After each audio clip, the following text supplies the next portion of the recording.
This is me. Hello. This is you, and we're doing a special episode of We Were Gamers, We Were Planeswalkers. Actually, that was after our time, isn't it? Hi, JJ. Hello. Planeswalking and planes chase is all kind of after our time, I think. Plane chase is not really like a fully supported format, but I think it was certainly after my time. Planeswalkers weren't a thing when you and I first started playing. Yeah. Well, you play again. Hello, and welcome to We Were Gamers. We're going to talk about Magic, me and JJ. Magic the Gathering, arena and paper, and other card-related things, because I don't think a lot of people get much of a hint on the podcast that you and I, and many others in the good old days, probably spent as much time playing paper card games, CCGs, as they used to call them, or TCGs, depending on who made the game. And which copyright they were following, yeah. Yeah. Probably as much time doing that as we did playing video games. Yeah, it's true. Definitely the middle school, high school years, and like early college were big cardboard years, I would say. They were very popular at the time. Magic was not in its infancy; it was in its middle tweens. Some would say in its prime. Probably, I might argue in its prime. I might argue that all CCGs were in their prime at that point. Certainly, there were more of them then than there are now. There are certainly a lot less paper, cardboard CCGs, TCGs being made. And it takes a lot of push and a lot of players to keep it going. So what are the two big ones right now? Magic and Lorcana? Yeah, I was going to say probably. There's like Yu-Gi-Oh! Still around, One Piece. Pokemon. Pokemon. Yeah, the Pokemon one, definitely. I don't know how many people ones are still play around. Pokemon's a collector's thing. Not a lot of people play it. There is a game there, though, and there is a game. Cards are sold, so my kids that's really do what we're play by. The game portion of it. They don't have a lot of Pokemon cards, but they do play the game with them. You're not letting them use that phone game, though, are you? No, they don't have phones. Okay. No. Yeah. So, there were probably all those games that we just discussed. Yu-Gi-Oh! Was around. Pokemon was around. Lorcana was not around because that's relatively new. Magic was around. Warlord. Yeah, Lorcana kind of sucked up a bunch of other the space that a bunch of other dead TCGs used to have. So you can sort of see where they got from. Yeah, Warlord. Yeah, we were big in Warlord. Warlord, Saga of the Storm, which is we could talk about for a second. Returning. Yeah, interestingly. I guess some people bought the license from a dead company and then are using it to bring out the game. Last year was the 20th anniversary, so I guess they were trying to capitalize by bringing some of the game back. They said it's fully backwards compatible. I don't know how many people still have Warlord cards. Yeah, and that game continued a while after we stopped playing. So there's like a bunch of cards that are like, look at this old card, and you're like, I've never seen that before. This. Yeah. Apparently they printed it in Germany for a while. Yeah. Yeah. It's pretty funny to see stuff like that come back. I'm kind of like, call me when they get back to L5R, Oh my God, L5R. That was a big one too. That game was hot for 5 minutes. Yeah. If they get back to Legend of the Five Rings, you and I will come back. But I said, I'd consider playing like a starter deck game of Warlord again, but I don't know that I would be interested in living that cardboard life like we discussed. L5R had a living card game because they sold to Fantasy Flight, and Fantasy Flight did that with like everything. They did the Lord of the Rings living card game and a bunch of other ones. Yeah, okay. So they bought the IP and then reissued it as like a different kind of game. Yeah, living card games. I don't know if you remember those for a while. They were hot for 5 minutes. I mean, even I remember the conceit. War. Oh my God, what was the miniatures game? War Machine. War Machine even had a living card game for a long time. Yeah, I mean, L5R. Oh my God. I might suggest that L5R was the best TCG at the time. It certainly was the most entertaining, I think. of those ones that we played, I agree with you that it was maybe the best, but I don't know, having played a lot more Magic now, that at the time, Magic isn't as interesting as it is these days. And so at the time, maybe it would have been more interesting to me than Magic. But I think looking now, like if I compared what the game is now versus what that game was then, I think Magic is in a really different, more interesting place. But that's to Maybe. say I don't that, know. I have a lot of questions about Magic. yeah, I mean, like, let's talk about it. I am Yeah. here, to try and answer. I think, Yeah. It depends the perspective you're coming from, right? And that's Yeah. probably something we'll talk about. Yeah. Well, you started off a good part of the discussion, which is where do you think Magic's at versus where it was? Because I have to give you some backstory about why we're talking about Magic, I guess, which is two things have conspired to reinvigorate my interest in Magic, and neither of them was Magic Arena, JJ. Yeah, that sounds about right. Yeah. One is a friend's kid got a bunch of Magic cards, has wanted to get into it for a while, and for me, it was pretty easy to pick up a standard precon and teach him the game. So that was Now, like you 10. say It was like, standard precon, but what you actually mean, those sound like it's a commander deck, because I don't think they nope, make no, nope. 60 card precons anymore, do they? They do make 60 card precons. Bloomborough had them, and they have one called the Magic Starter Kit, which I bought for them. Oh, okay, cool. So we have 4 decks between him and me of standard cards. He has 2, and I have 2, and that's where the Bloomborough code that I gave you came from. Oh, okay, I gotcha. Mm-hmm. And those are 60 card decks. They're precons. I'm sure they're not great compared to most people's standards, but they're themed enough for me to enjoy playing them and not to worry too much about chasing down cards and adding cards and all that sort of stuff. Enough to teach someone the game. A precon deck is never optimized, but it's always like, here's a smattering of things that you would encounter playing a game of Magic, and like it has kind of the base stuff you want. They're a lot better than they were. I mean, and that's kind of full agreement there. Yeah, but it's also kind of speaking to the design of the game now, which we'll get to. Actually, we'll get to now because we can talk about the second thing later. Okay. The design of the game now versus when we were playing. You had a very prescient comment, which was when we were playing, it was like green does this, black does this, red does this, and it was exactly one note thing, and you just found better cards to do that thing. Green plays big stomp creature. Mm-hmm. Red plays damage cards. Black kills cards. Good. Mm-hmm. Blue counters with spells. Good. You know what I mean? And now... Okay, I'm curious to see where you're going with this, yeah. My take, after playing some paper and some arena, is that a lot of different options have opened up in each color along the same lines. Sorcery options in blue are kind of like all over. There's like 3 or 4 different things. There's a lot of direct damage and haste and a lot more keywords in red for fast damage, but different ways to do fast damage. Green can do a bunch of different things with creatures, not just one type of creature. So they opened up the options a little bit with each deck, but what they really seem to have focused on is multicolor, bridging the gap between colors and adding multiple cards that span the gaps between the colors to kind of do those things, and then making sure that each deck combos. It's not one card that does something real good. It's the whole deck coming together to do things that are real good. And if you want to play the game now, you need to learn all the cards to do the combos.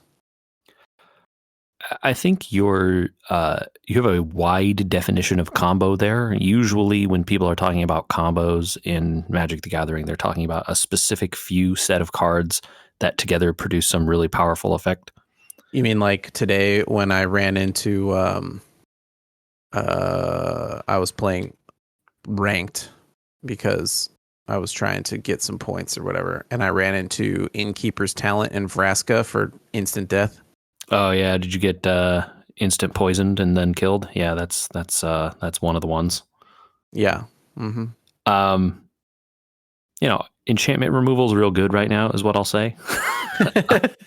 Yeah. So if you're playing black, you might be in trouble. But so I think that you hit upon a couple of really interesting and salient points there. Magic now, at least from my perspective, is much more focused around multicolors or color pairs or color like the old word would be shards, like trios. It was Like, really hard when we were young to combo colors together. They did not have a lot of combo color cards. They not even the combo color cards. Like I think gold cards existed back when we played, but there were a lot less of them. And certainly the mana for it was hard, right? They didn't print dual lands in every set. They didn't print lands that could tap for multiple kinds of mana all the time. And now, and you may not even be experiencing this. You probably see it if you're playing ranked, but if you're in your precons and decks like that, they don't have the good mana. If you want to play a 2-color deck, you can play untapped lands that tap from multiple kinds of mana in almost every single color pair right now in standard. And if you don't have that kind of, mana available to you, it makes it really hard to run multicolor decks, which is kind of what you need to succeed. Mm-hmm. And you're still running basics because you need basic lands sometimes, and there's stuff that keys off basic lands. But there are cards like there's a 3-mana card. Well, the card's not 3 mana, but you play it for 3 mana. That gives you a token land that is every basic land type that taps for 1 of any color. Wow. It's a green enchantment creature, and it sits around on your table after you play it for 3 for like a few turns, and you take a counter off every time, and then it becomes like a 6/5, and every time you attack, you get another one of those lands. But you play it for 3, and it essentially ramps you, for 1 of any color and all the basic types. So like that's a really powerful effect, and stuff like that makes it really, really easy to be splashing multiple colors. So yeah, you're definitely right that, if you're trying to build a deck around a single color, it's actually harder because of that. It's like, if I want to build like a mono green deck, right? I'm going to ramp, I'm going to get big dinosaurs and, whatever kind of green monsters they got, right? You're usually making the wrong call by doing that. Because what you need to be doing is like, well, you need to play some green. Yes, you're playing green mostly, but then you have like some white cards in there because white has better removal, and maybe you want to play black in there because black has good removal cards right now, and then you really don't want to just be playing green. You could pick a core, but if you try to stick to one color, it's gonna be really tough. I mean, I did notice it's like, even if I want to play because I want to play these black cards, it's like, well, what if I just splashed some red in here to offset XYZ thing, and then also I'll have access to better support cards for these cards. And there are enough dual lands or lands that tap for multiple kinds of colors that you can usually support a game plan like that. If you get the right ratios of lands that tap for this type, but then also this other type under these circumstances, or this comes into play tap, but it taps for 3 colors, or like these kinds of things are doable in standard right now. The other thing I've noticed about standard, since we're talking about standard, and I've been trying to use Arena to understand standards so far. It's probably the best place to play it just because of the speed of the games and the fact that you don't have to think about the rules and all that kind of stuff. Right. Is that even decks that are not like tons of rares or anything, they need to revolve around what you did not describe as combo, but I guess should change to the word synergy. And it's like I've run into probably 10 times now in not very many games, really not very many games, the white lions that are just like life gain, damage up, life gain, damage up, life gain, damage up. Oh, sure. Yeah. Yeah. So you're definitely talking about, I would definitely call that synergies, right? Yeah. Unless they're using it to like set off an infinite combo where they gain a life and then you lose a life and then they gain a life and then you lose a life and you die instantly, which that I would consider a combo. There is a way to do that, by the way. You have to splash black. You do some white and some black, and then every time you gain, your opponent loses, and every time they lose, you gain, and then that's an infinite cycle and your opponent loses the game. That is doable in standard right now. But yeah, that's you have to come up with a strategy in your deck, right? Life gain is a really easy, very easy to understand, easy to play strategy that makes it really hard for certain kinds of decks to win, right? There are extremely powerful, extremely aggressive red aggro decks in the meta right now. Red and white, usually they have a little bit of white, but it's Yep. almost completely red. Ran into that. And so if you're a player that doesn't play a ton of Magic and you just keep getting beaten down by these red decks, your thought is, oh, well, I'll just gain a bunch of life and then they can't beat me. But that's not the actual counter to those red decks. You don't win against those red decks by gaining a ton of life. They just kill you faster, or they just give up and move on to the next game and play someone who isn't playing the life gain deck, right? Mm-hmm. Because that life gain deck gets rolled over by a bunch of other kinds of decks, like control decks and real combo decks, like the one that I described, like the infinite combo. They can't stop that. It doesn't matter if you have 9,000 life and they set up that life gain infinite combo. You just die. It doesn't matter. Like you just hit pass priority and then they kill you. So it's an easy kind of game deck to make, and also it doesn't require a ton of rares, which is nice, right? So it's like an easy deck for a person getting started in Arena to play. So yeah, it's one of those things where you'll see a lot of it. Like what's the angel? There's an angel that like triggers when you've gained X amount of life this turn, and it makes like a 4/4 flyer. I don't know. The one I was thinking of that you needed in there was the black vampire or whatever. That's like when they lose life, you gain life. Yeah, I think that's Bloodthirsty Conqueror. It's a 5/5 flyer with Death Touch, which the Death Touch is pointless, but you play it because every time you gain life, they lose life. One of the things I haven't liked so far in getting into the game a little bit again was like, I don't know all these cards, and I don't know that I have time to memorize all these cards. Yeah, the really nice thing about Arena is it doesn't force you to know what the cards do because it will just do whatever they do, and you don't have to remember like priorities and timing windows and like anything weird like that. You just be like, okay, and then they play some card you never heard of and it kills you, or it doesn't, and your life goes on, right? Yeah.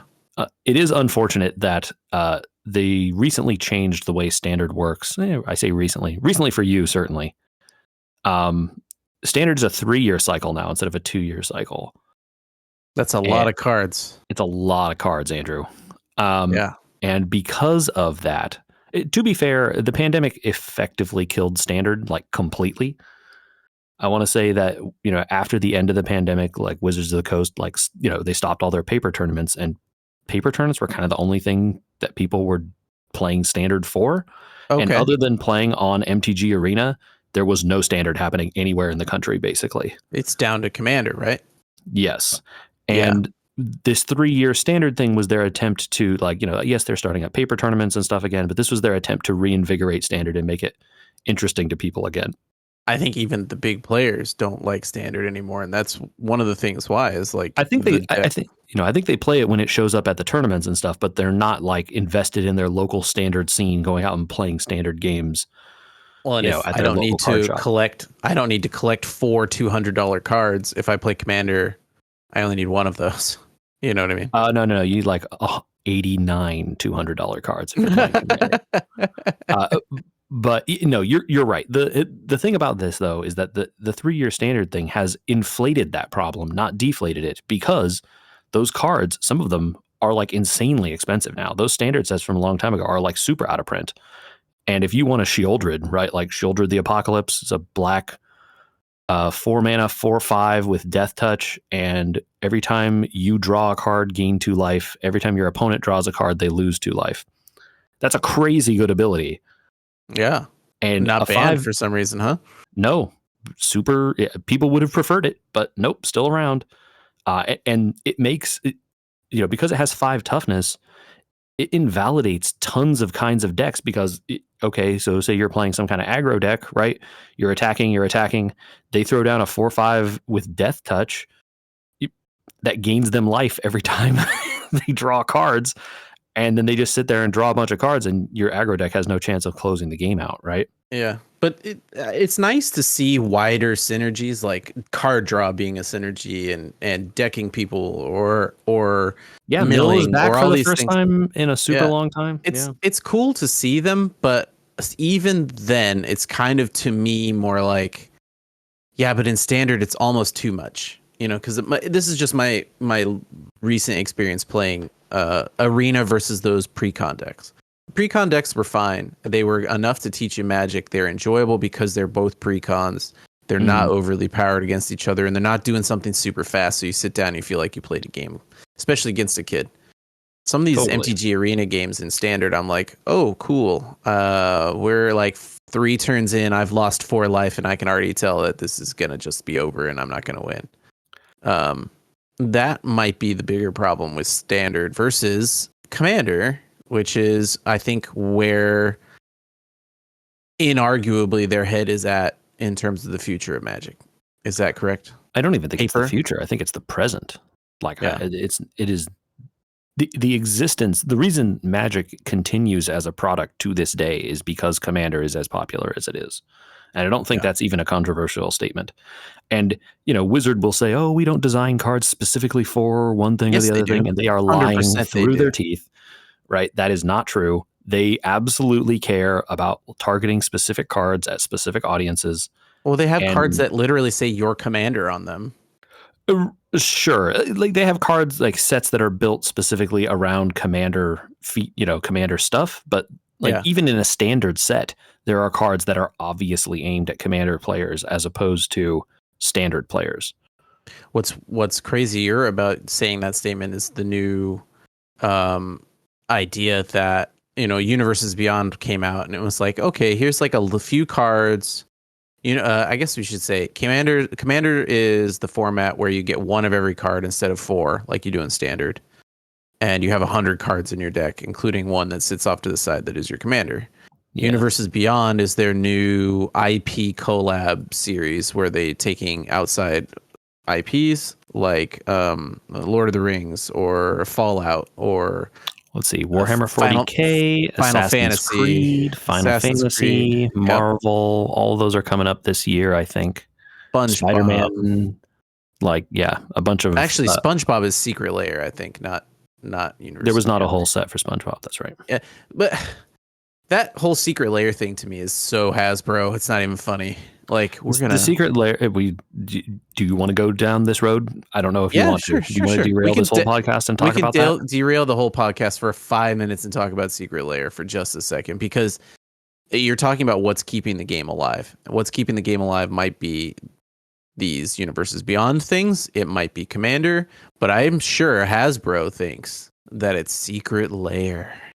I don't think that's the case, that's what's keeping it alive. Certainly Secret Lairs are what they are using to juice their profits quarter by quarter. Yeah. The game pieces selling are what is moving, the bottom, they're selling packs and boxes and that kind of stuff. That's the stuff that keeps the game alive. But certainly the Secret Lair stuff, it's predatory in a bunch of different ways, but specifically, the Secret Lairs started out as this, like, we're printing only so many of these, get one until you get it, right? And then people really hated that.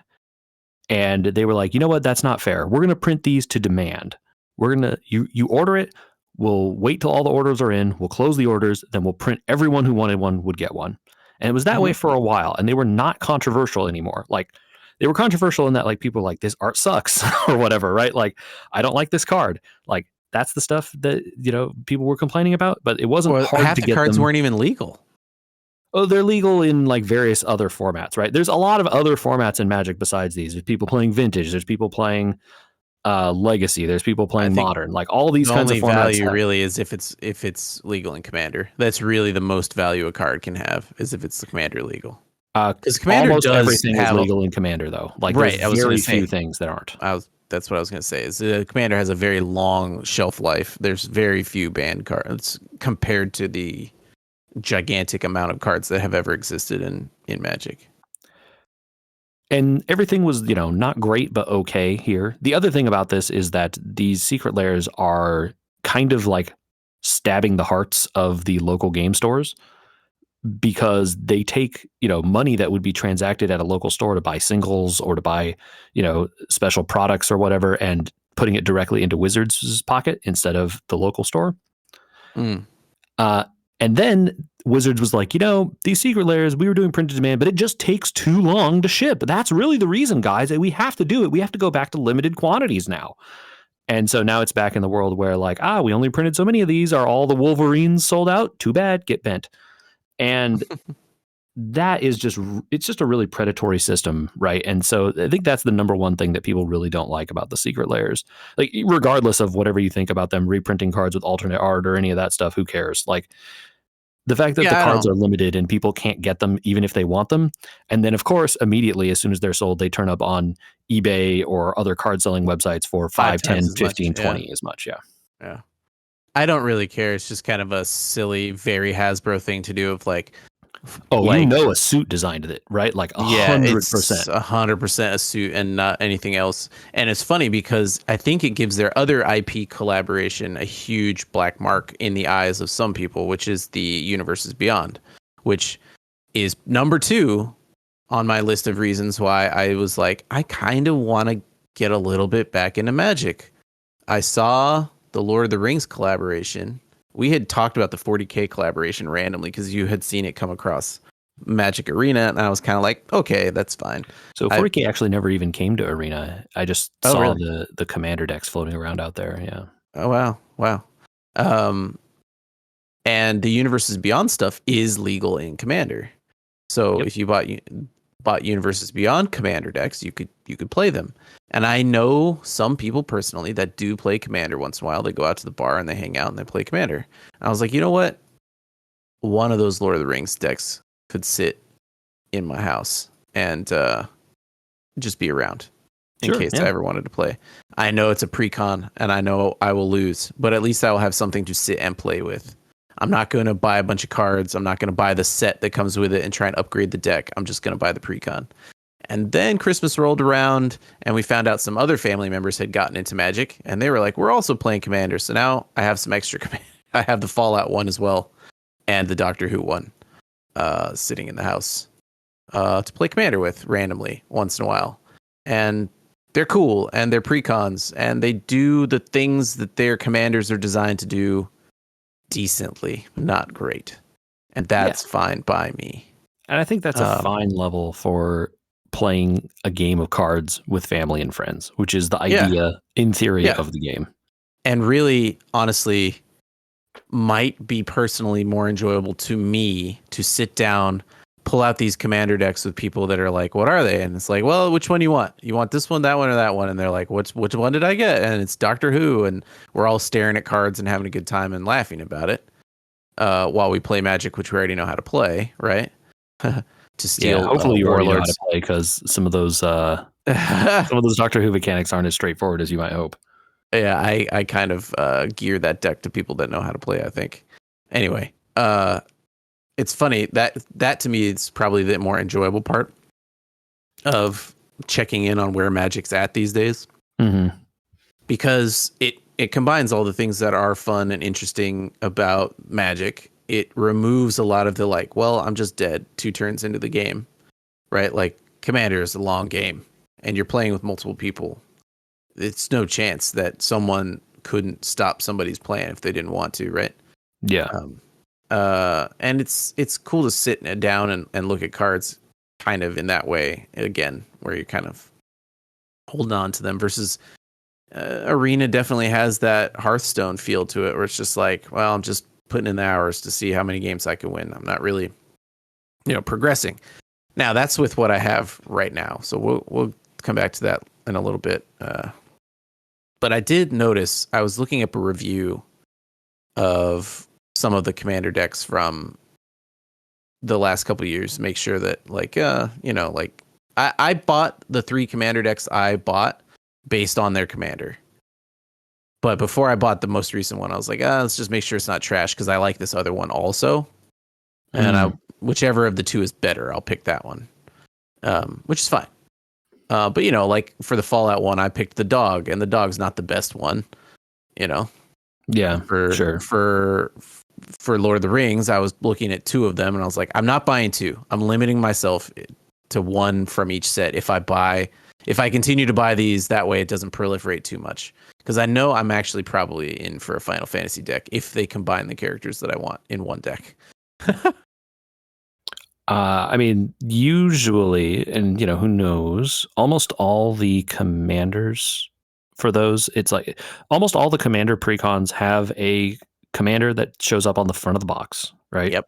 Uh-huh. And then they have a second commander in the deck somewhere, usually Yes. that you can swap out, and the deck kind of works for both. Right. So like the Magic one, or not Magic, 40k one has Greyfax and Marnius Calgar in it. You can do a partner for Lord of the Rings with either Frodo and Sam, or you can do Merry and Pippin.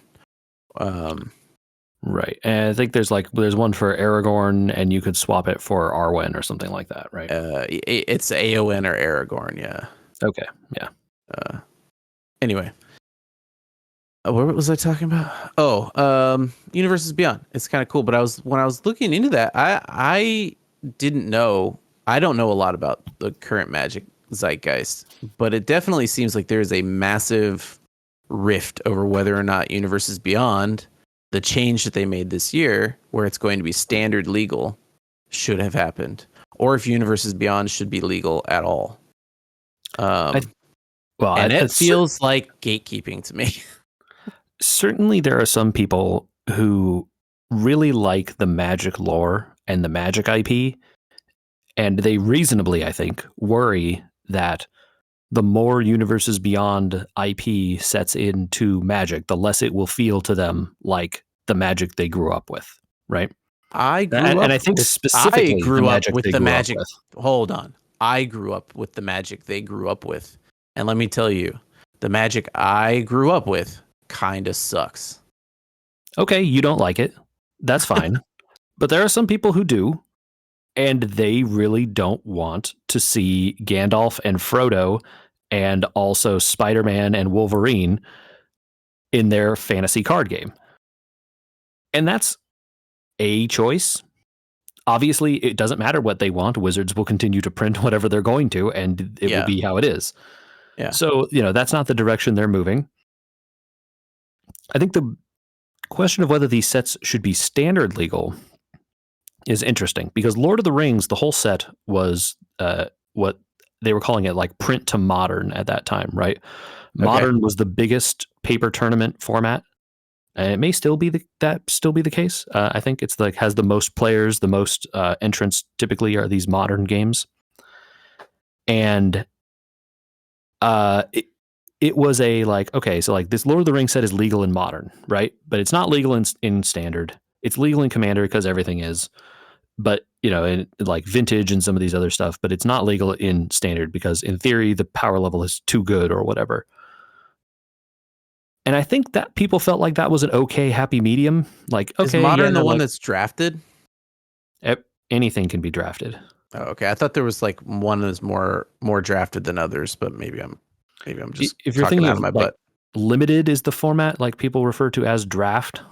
Draft and limited are kind of interchangeable terms. Mm-hmm. But no, modern is a 60 card format. It just only goes back to a certain age of Magic. I don't remember what the set is. That's the cutoff. Okay. But it's very old. Yeah, I mean, and so then there's a newer format than that called Pioneer, and that goes back to maybe 2010 or something. That's the cutoff for Pioneer. So you can imagine modern goes way back, right? Sure. It doesn't go all the way back to alpha and beta and there's no Black Lotuses, right? It's later than that, but the cutoff is back there somewhere. And then Pioneer cuts off in around 2010.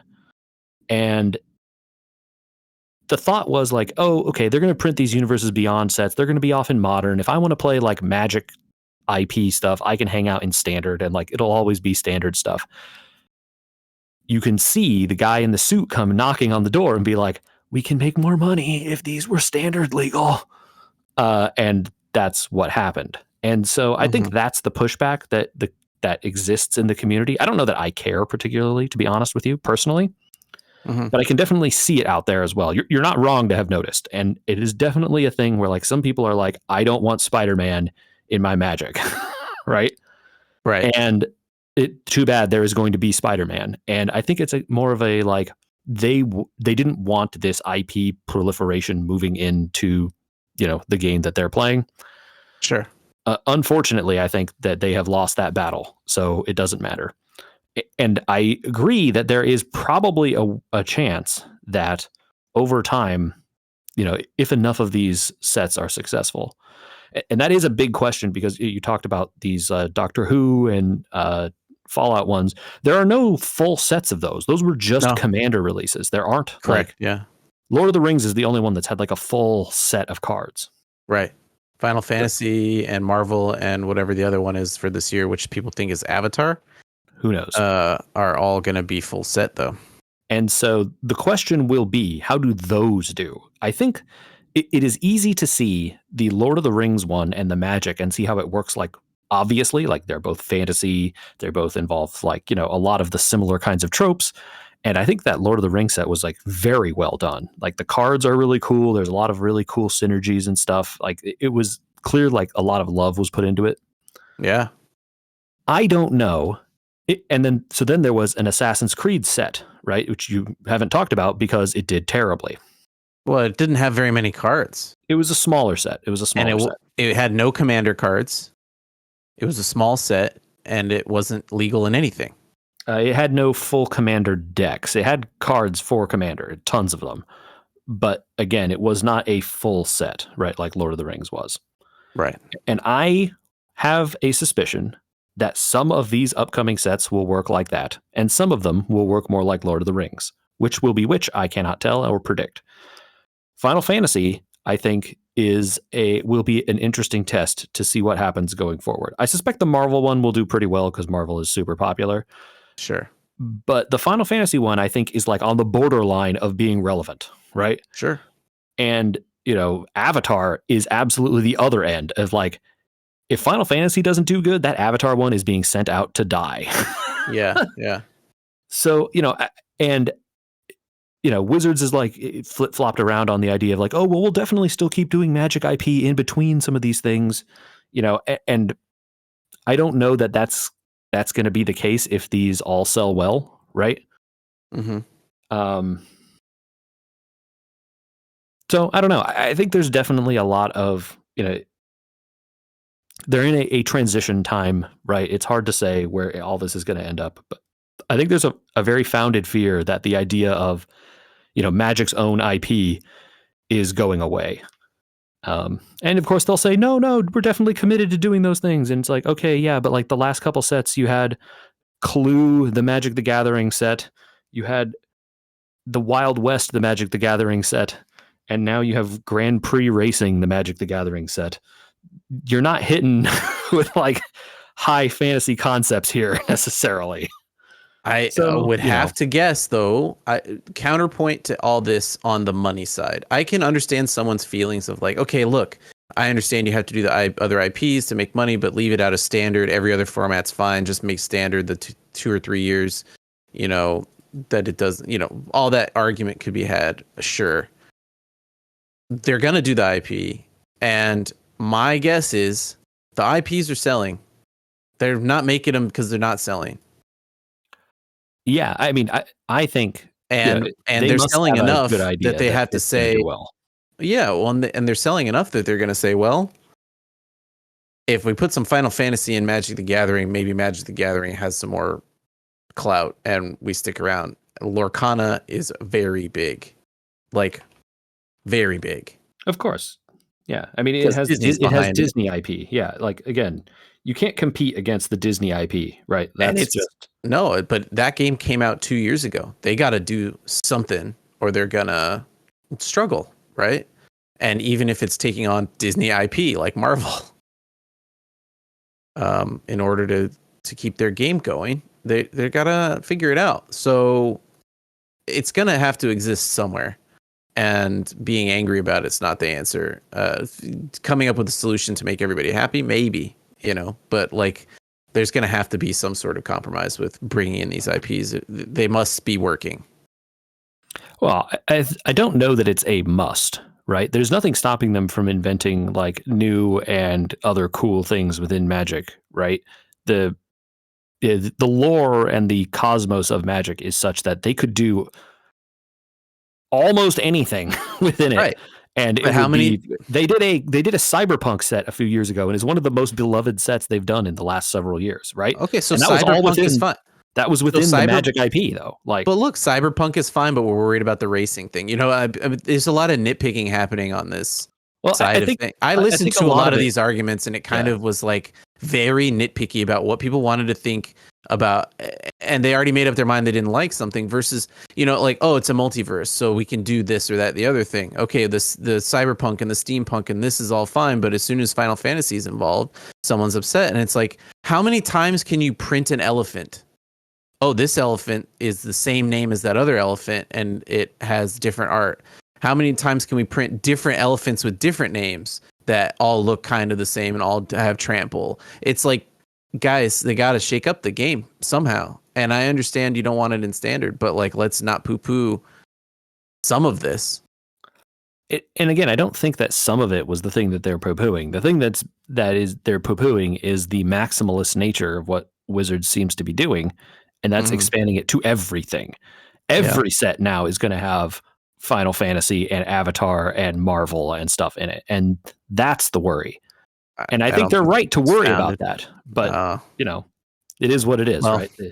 Yeah, I just hope they don't. I mean, I'm clearly very lightly invested in this. I will buy pre-con commander decks, and so I'm not trying to say I have the answer to everybody that is super into Magic and spending thousands of dollars a year on it, and they should have a larger voice than me.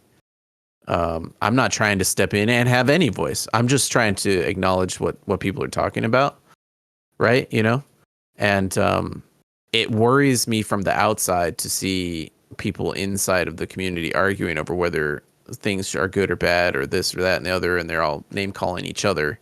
Because that stuff kills properties. Magic has been ongoing since we were very young children. Yeah. And people have been yelling about stuff like this the entire time. So I'm not confident that those people are necessarily driving any kind of action, or they're tearing the community apart. No, like, they're tearing themselves apart and no one is listening.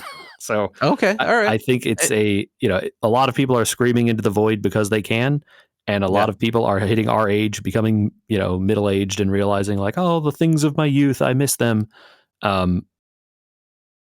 Tough boomer. That's like how it works. Like I said, I'm not precious about this stuff. I know enough about this to represent these views. I want to be clear. I don't care if they make every set into a Final Fantasy set. They won't, but it is what it is. I can't stop it. So the thing that does annoy me, though, and I will be interested to see, is that because so much of this stuff was focused on Commander before, and you can't play Commander in Arena, which is where I do end up playing most of my Magic, how much of this Universes Beyond stuff will come to Arena? Because none of it really has thus far. Lord of the Rings did, and that was it. If it's standard legal, they're going to have to bring some of it. You would think. It's a good segue to my current experience in Arena, and we can talk about Arena for a bit and then talk about Brawl, because I think it's beating a dead horse to talk about the IPs anymore. Arena, I tried the mobile app. Mm-hmm. I don't like it. Yeah, it's not a very good mobile app. I don't like the mobile app. It's fine. It works as intended. Yep. I can't. It is a way to play it on your phone. That is what it is. I can't see anything, and I don't know all the cards, so I can't look at a card and know what it is. I got to hold my finger over everything and tap it all, and then it's just too annoying. Yeah, it is fine if you already know your deck and your plan. If you're I would never attempt to play a control deck in that format, because you would have to be mousing over everything all the time. It would just never work. Or if you're returning to the game and you have no idea what any of the cards are. And I kind of sort of am in the old adage of I refuse to memorize this stuff at this point. Arena itself, the app is fine. It's a little bloated for sure. Finding things and using things and trying to figure out how to craft things. And the real problem that I've been having is paper versus arena. Like, oh, can I upgrade this Draconic Dominance starter deck with some of these other cards that I have? Sure, let's go to MTG Goldfish. Oh, nope, those are all paper cards. None of these are available. You can. I guess I don't know what kind of deck you're looking at and what you're trying to do, right? Like, what format is the deck set for? If it's set for standard, you should have. There are millions of standard decks on Goldfish or any of those other websites. Yeah, there are. I was just saying, like I was looking at a specific deck and trying to upgrade it today. This one right here, this Draconic Dominance deck. Okay, I was trying to upgrade this today, and I went in here. Yeah. So I went in here, and people were like, "Oh, you should put Otter something in here, Otter Antics." And I looked that card up, and it's like, no, that card doesn't exist. Like, well, that's wrong. It definitely exists. Well, if I go up here and look for it, it's not there. Yeah, so either you don't have copies of it. If you hit that craft button on the side there. Oh. These are all the copies of the things that say Otter that you don't have. See, this is what I'm talking about with bloat, right? Like, I can't tell. I needed to hit that to know where things are. Okay. Well, see, now I know. I'm learning more things. Yeah, the deck building tools in Arena are not great. No, they're really not wonderful. And there are especially problems, if you're looking for like certain versions of a card. I know that's not a thing you care about, but sometimes people want this little tab that you can't get to because the card goes over it too quickly. Is that what you're talking about? Yeah, you can open that tab up and it will show you different versions of a card. And some of those versions, if it has multiple card styles, yes. Yeah. And even those don't show you all the possible alternate arts sometimes. Like, there are certain alternate arts that only work with certain styles. Like, for instance, Llanowar Elf, right? You know this card, I think. Right? Oh, yeah. Uh-huh. Why can't I just go in and look for cards without building a deck also, by the way? Not an option. That's not how this game works. Yeah. Crazy.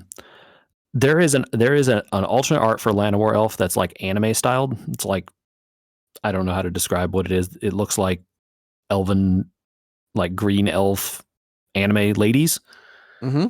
And that style isn't a like proper normal style in that tab thing. It's like when you have to right click on and then go find like a weird thing. So their system is just inconsistent in and of itself. So yeah.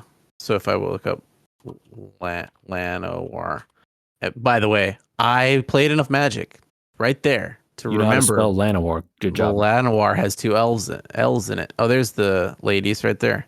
Yeah. So they have changed it a little bit, which is good, to make it so that you see all of them here. But previously, to get to that art, you had to like right click on the base one and go through this tab to see that art. It didn't pop out normally the way you just had it. So again, this is like a nitpick of a nitpick, which again, like, it's like impossible to read this.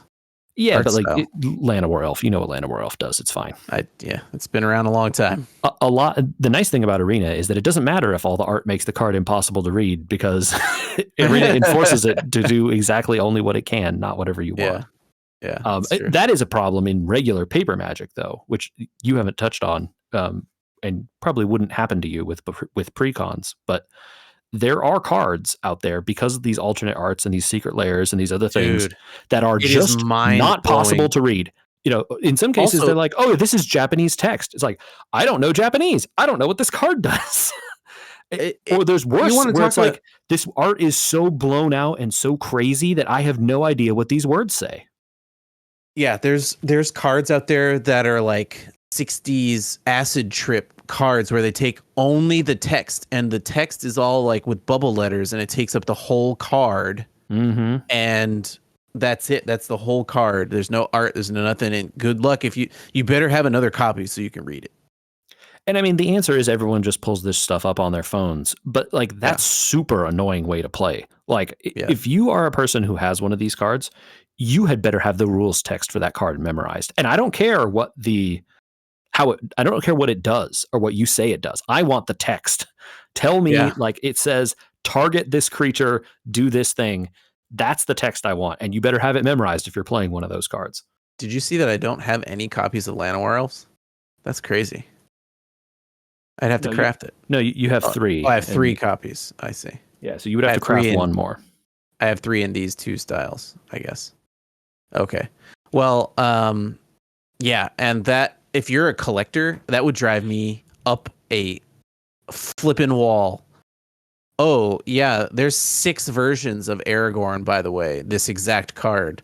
Yeah. Printed this way, that way, this art, that art. It's in a secret layer, it's in a box, it's in a collector's booster, it's in a commander deck, and they're all different, but they're all the same. That would drive me absolutely batty. Yeah. If I had gotten back into it in this style of like, I'm gonna go buy boosters, never. Seeing that was like absolutely never. Will I ever collect this game again? Actively hostile to collectors. I think it is actively hostile. There are every set, Andrew, even standard sets now. Like, you remember foils, right? Foils were a big deal back when. Oh yeah, no one wants them anymore because they bend. That's related to humidity. You can fix it. Yeah. But yes, it's a humidity related thing. It causes them to curl. You can fix it by like putting them in like those bags with like the stuff that come in your shoes, you know? Yeah. You stick your cards in those and it'll kind of suck the moisture out, and or ones that reverse and add more moisture, because then depending on which way they were curled. Anyway, even in standard sets, right? A foil card, right? You were like, oh man, when we were playing, like, dude, you got a foil. That's so cool. Wow, they're so rare. Oh, I know. Oh, they're so rare. Oh man. And you'd think like the richest person has all foils, right? You're like, oh my God, they have a deck of foils. That's insane. All foil deck. That's crazy. Right. Now, there's like 4 kinds of foils. There's like a regular foil. There's like foils that are embossed very slightly. There's like weird foils that have like multiple color foilings. There's like special alternate arts. There's the alternate arts that are foiled in the weird colors. Like there's like 15 kinds of special editions of every card. There's this card that looks like a movie poster. There's the foil version of the movie poster, right? And it's like, it's all the same card, but like there's 700 special versions of every card. And all of those are like, you know, oh, this is like a regular foil is a 1 in whatever. Ultra foil is a 1 in 10x that. And the ultra rare movie poster foil is like 77 times X the other one, right? It's like I said, just actively hostile. They don't even have all the lands in here. So like the Lord of the Rings set, there are like 3 versions of each basic land. Oh no, no, that's still the case. All the lands are here. It's just really hard to find them. Well, so I was trying to find the way to sort is by opening the like little hamburger menu and sorting by the set. Lord of the Rings. Here we go. Won't, for some reason it won't. Timeless. There we go. Yeah, it won't let me select the set because it won't show up under standard. Yeah. So then you go in here and look. This is only 2 of them. In the print version, There's this one. There's the full art of this one. There's the foil art of this one. There's the foil full art of this one. There's the if you right click on these, okay, right click on the other one. Maybe it's from a basic forest. So there are like some of these ones that you're talking about do exist in this game. Like you can use the like Shire patterned planes or whatever. Like that exists here, but I don't know how to get to it. Yeah. So the one where it's like the map. Have you seen that? Yes, that's the one I'm talking about. All the map, the basic lands that look like maps are in this somewhere. Oh, interesting. I wonder where they are. Because I would craft them. With the amount of money you have, I don't know that that's a good use of your money. Okay. Well, anyway, we're going to talk about using my money in a second. But first, I saved this to do together. Look at all this, buddy. Oh, hell yeah, dog. We going to crack some packs? I have been collecting packs apparently the entire time that I quit playing Arena. Look at all that. It goes all the way back to Brothers War. Yeah, so those ones with the A across are actually alchemy packs, which are arena only and annoying. But you know, the cards are still valid, so you might as well. Well, only in alchemy though. which nobody plays, right? Yes, but there are chances you get non-alchemy cards and alchemy packs. Oh, because of course. The alchemy set actually only has like 40 new cards. Oh it's the standard set plus a bunch of alchemy stuff. So yeah. Oh my god. Is this open all button going to open every single pack here? I don't think so. It opens all of the one that's selected. Do we do that, or do we click one at a time? What do you want to do? You should click open all, because clicking all of them individually is going to take you a lifetime. Oh my god, what just happened? So I think this only opened 6 packs. This opened 6 packs. Okay. What is all this here? These are the super rares or whatever? No, these are the rares and the mythics at the end. Rares and mythics. Okay, so we go this way because that's a rare. The mythics are the orange ones, right? Bonus sheet. What's bonus sheet mean? Bonus sheet. Like, I don't bonus sheet. Everything is so complicated in Magic now. What does bonus sheet mean? So in a normal set, right, there's the set of normal cards. Then this is also again like stuff that's stupid about Magic, but everything in Magic has these bonus sheets now where they're like, these are cards that are not part of the normal set, but are in the printing of the normal set that have different legality and different rarities. But like, 1 in 100 packs, you'll get one of these cards from a bonus sheet. Or in some cases, it's like every pack has something from a bonus sheet, but 99 of them are the common and uncommon one. And if you want the rare or the mythic one, you just have to get super lucky, right? So it's like reprinting an old set? No, it's just it's anything. They can put anything in there. Typically, they're reprints, but not always. So like in this, this looks like it was Brothers War or something Brothers War like. It is Brothers War, yeah. And in those packs, the bonus sheet was like, it was all artifacts. So some of them were like really like old. Bonus sheet. If you scroll back into the commons and uncommons, you'll see a bunch more bonus sheet stuff. Oh, okay. Let's see. Yeah, there's another one. And a lot of these artifacts are like really cool and powerful old artifacts that are not legal or won't be legal in standard because they are way too broken. Yeah. It's like, I don't think any of this is legal in standard anymore. Brothers War is still in standard. Oh, okay. So I got a bunch of Brothers War regular cards. Yeah, those are all standard legal. Okay, so I just got a bunch of standard legals here, and it looks like wild cards, a lot of wild cards too. Yeah, so you'll be getting common and uncommon wild cards, and then eventually you'll be getting a few rare and mythic wild cards also. Let's see what this mythic is. Some alchemy only card, basically, right? Yeah, it's got the alchemy thing. Okay, so that opens 6 packs. So we'll do these Phyrexia alchemy onlys also. If it's alchemy only, we're not going to spend much time. Ooh, that's good. A wild rare. Rare wild card is good. Yeah. Anything you see there? I don't think we're going to focus too much on individual openings until we. The stuff that you really like, honestly, the stuff that you really want to get here, you want rare lands. If you get rare lands, you should be pumping your fist in happiness. Okay. That's should we open all the alchemy packs first? Get them out of the way, sure. Yeah. Less interesting. Okay. Looks like I opened enough things to get another rare. We'll go over that at the end. The lotus up there at the top. We can talk about that really quick. So that is a little tracker. Oh, here I'll mouse over it because I'm actually recording my app for video for later. So in the top right of the screen, you're hovering over the thing that shows you how many wildcards of various types you have. Yeah. On the right, there's a little tracker that shows you how many packs you need to open until you earn your next wild card of that type. Yeah, I've got 35, 32, 16, and 4 that I can use. Those rare ones, the rare wild cards specifically, are like gold. You should hold on to them. What is this vault thing? Super valuable. Vault. The vault is their bad system for what do you do when you already own 4 copies of a card. Okay. It gets transmuted into nothing, but you get tiny, tiny, tiny percentages of the vault. And once the vault is over 100%, you can open it, and you get like 1 mythic and 3 rare and 6 uncommon and 10 common wild cards or something. It's a complete ripoff. Okay.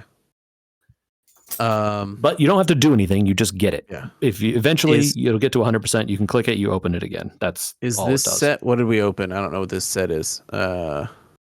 So this was the special set for the Phyrexia one. All their ones are like special enchantments. I don't know the legality of this one. Oh, okay. So we don't know if this is legal or not legal. Well, that's okay. Let's open these rares up. Oh, another rare wild. That's good. These are alchemy, but the rest of this looks like it was a set of some kind. Yeah, Raid Bombardment's not standard legal, but again, the set this came from, I think this is Wilds of Eldraine, is standard legal still. So most of these commons and uncommons are standard legal. The Raid Bombardment isn't legal, even though the set is legal? No, again, this is the special set, my guy. You're talking about a bonus sheet here. Oh my god. Oh, this book one. The book one is legal. Yes, the book one is standard legal. Yeah. Okay. And again, All Raid Bombardment I think is not, but again, some of those ones in that set are standard legal.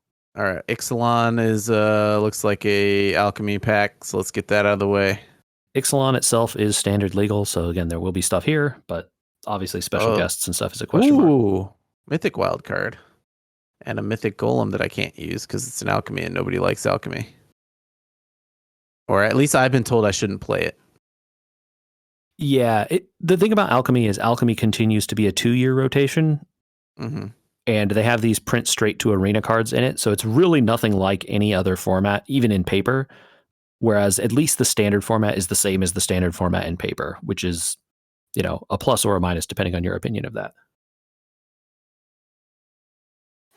A lot of mythic alchemy cards coming up. All right, hopefully we don't use up all of our luck. Thunder Junction alchemy pack. I mean, you're opening alchemy sets, you're going to get alchemy cards. That's how this goes. Oh, what is this? That's not an alchemy card.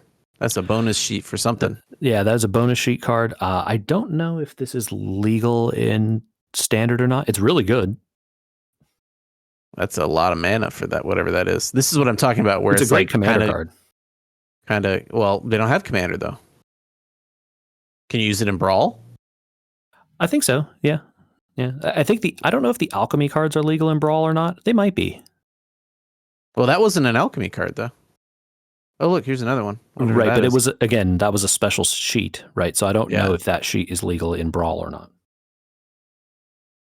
Are alchemy cards legal in Brawl? I would assume not. I don't know. Maybe. I'm not sure. Okay. Well, we could talk about Brawl while we're opening these alchemy packs. Bloomborough Alchemy. Let's open that. Sure. What's the difference between that and Commander, really? I mean, you don't have a Commander, right? You do, right? Oh, do you? Okay, I haven't touched it yet. Honestly, I've been just trying to get back into Standard a little bit to do the quests. My understanding, the difference between Brawl and Commander is that Commander is 4-player and Brawl is 1v1. Right. Okay. It's still 100 cards, right? Yes. And obviously you only can use the cards that are legal on Arena as opposed to, every card. Or every card, right? Because it doesn't go all the way back. Ooh, what's that? Damnation.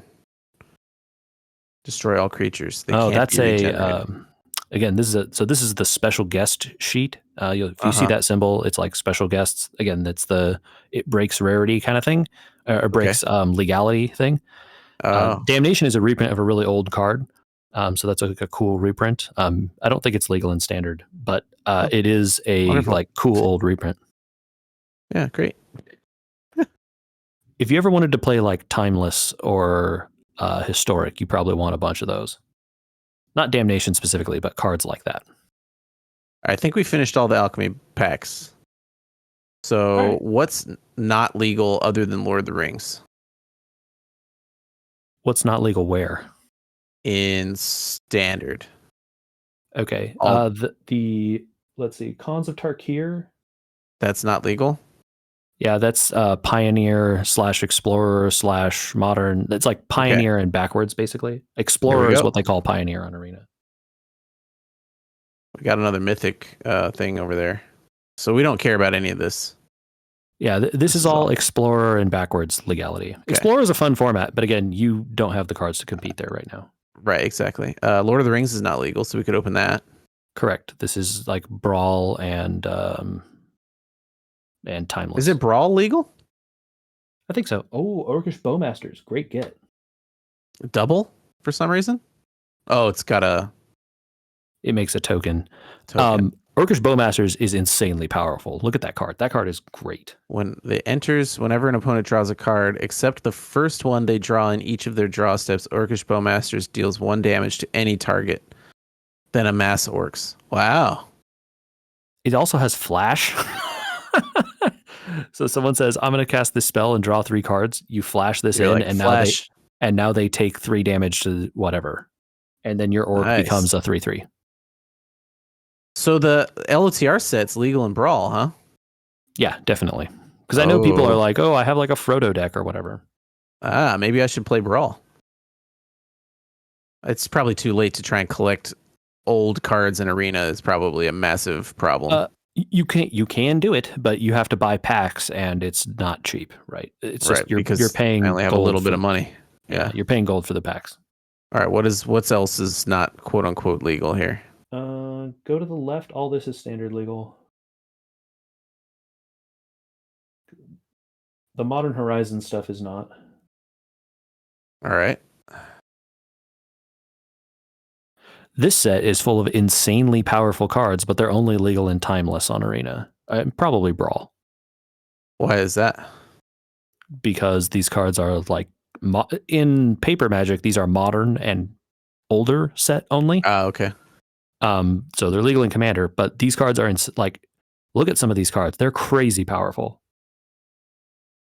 Wow, that's pretty good. Artifact that lowers your green casting. Yeah, that's pretty good, dude. There's one of those for every color. Pay 1 life, sacrifice another creature, create a treasure token. That's pretty good. Pretty good. Especially when you have a bunch of tokens, right? Look at that white one on the top. Wrath of the Skies. When you get 4 lightning, what's lightning? It's an energy counter. Okay. You get 4 energy. You pay any amount of energy. Destroy each artifact with mana value. Wow. Sorry, that doesn't say get 4. That says get X, right? It's pay X and 2 white, and then you get X energy, and then you can spend energy to destroy as many creatures. All right, and you just hold on to energy the rest of the game? Yep, it just hangs out. Gross. It is insanely easy to generate a bunch of energy. You can like play a 1-drop card and gain like 2 energy, and then play like a 2-drop and gain 2 more, and then play this and eradicate everything for like 5 on turn 3. Compare this to that black card you saw that was Damnation that also destroyed all creatures, right? That costs 4 mana. This costs, in theory, you pay X equals 0, 2. It destroys way more potentially. You can see why this set is not legal in Standard. Oh, there's a lot of energy cards in here. I see. Yeah, it's energy. And they do this a lot in Magic sets. And if you keep playing, you'll start noticing. But like the colors have themes for a set. And one of the themes for, I think, red and white in this set was energy. Yeah. All right, so now we work back to front, I think. Sure.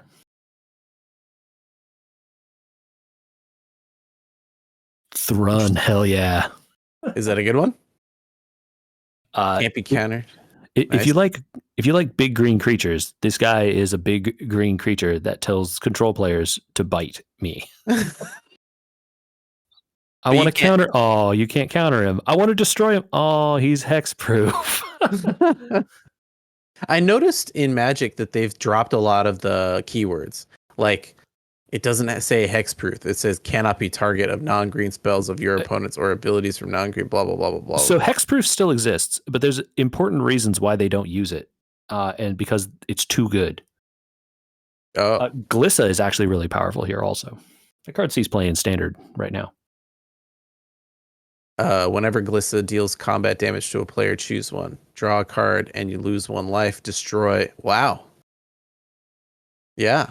Those are good choices, right? Up to 3 counters from target permanent. Removing 3 counters from target permanent is pretty good against a Planeswalker.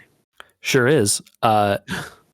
Which actually, I mean, it's not super relevant because she has Death Touch if you attack the Planeswalker anyway. Yeah. But like Glissa is...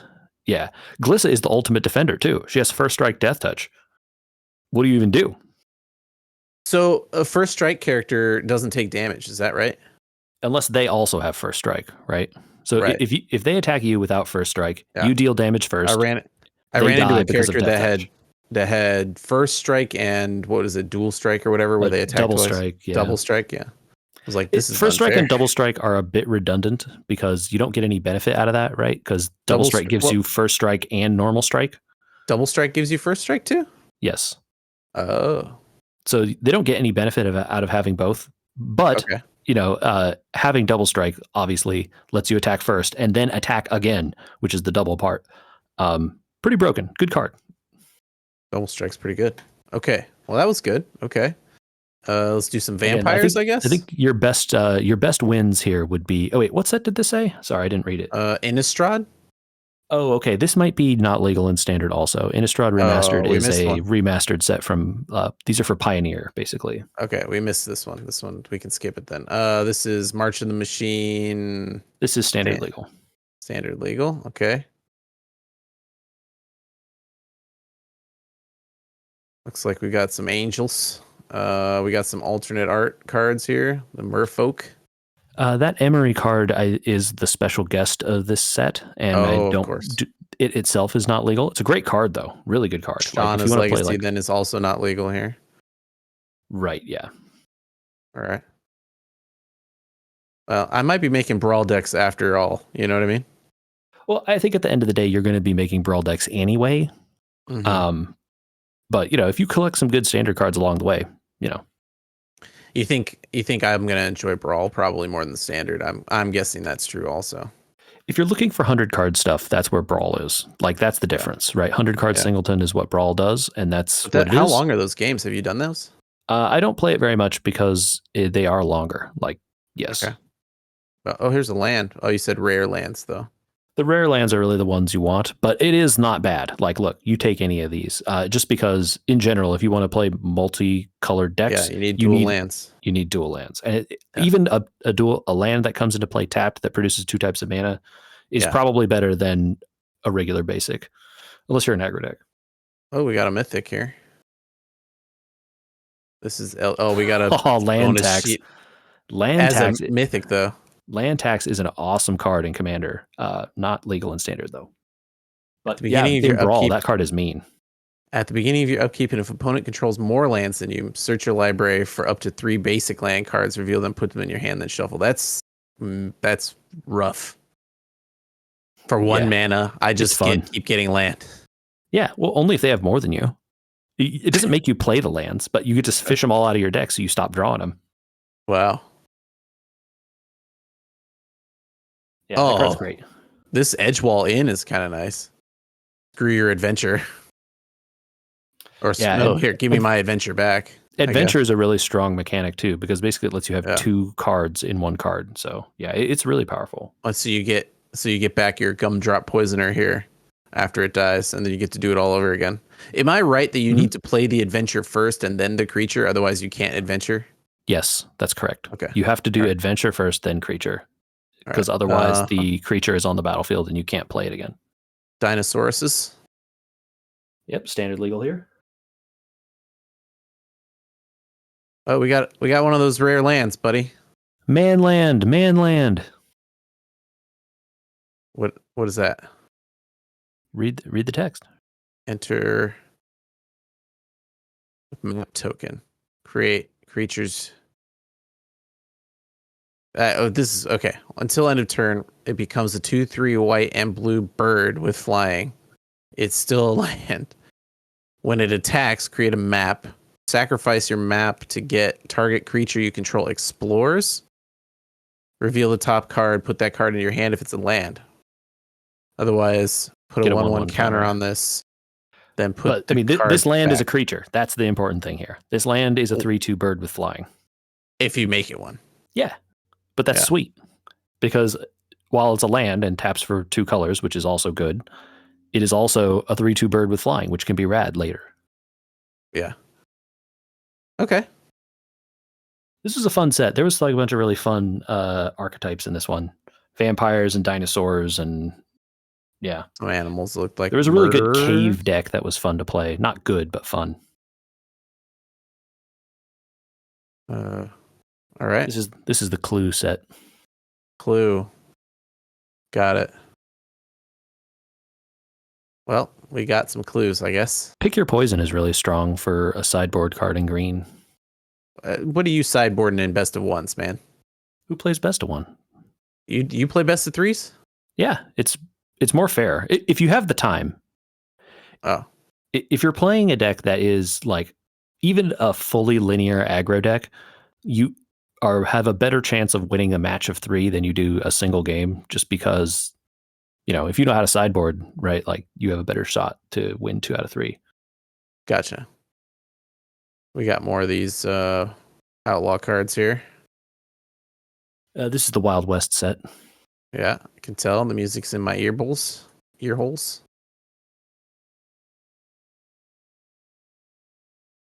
All right. The Sandworm is hilarious. Remember old green creatures back when we used to play? I love old green creatures. Yeah, that's what we were talking about before. Look at this Colossal has flash as long as you control a desert. That's cool. Trample. Yeah, flash and trample. Excellent. Exile it from your graveyard. Search your library for another desert card. Put it into the battlefield, tapped and shuffle. Okay.